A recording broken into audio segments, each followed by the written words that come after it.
మాత్రా స్పర్శాస్తు కౌంతేయ శీతోష్ణసుఖదుఃఖదాః ఆగమాపాయినో నిత్యాః తాం స్థితిక్షస్వ భారత. భావము: ఓ కౌంతేయ, విషయేంద్రియ సంయోగము వలన శీతోష్ణములు సుఖదుఖములు కలుగుచున్నవి.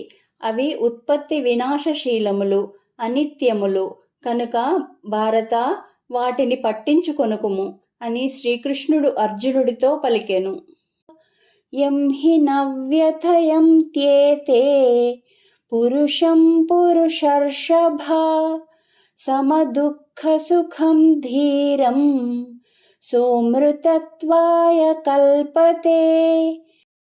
భావము: ఏలననగా ఓ పురుష శ్రేష్ఠ, ధీరుడైన వాడు సుఖదుఖములను సమానముగా చూచును.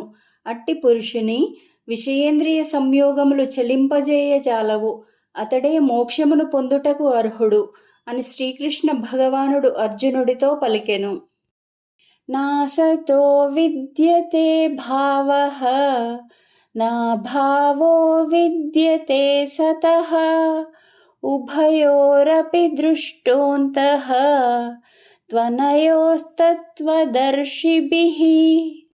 భావము: అనిత్యమైన దానికి ఉనికియే లేదు, ఉన్నదానికి లేమి లేదు. ఈ విధముగా ఈ రెండింటి యొక్క వాస్తవ స్వరూపములను తత్వజ్ఞాని అయినవాడే తెలుసుకొనును అని శ్రీకృష్ణ భగవానుడు అర్జునుడితో పలికెను.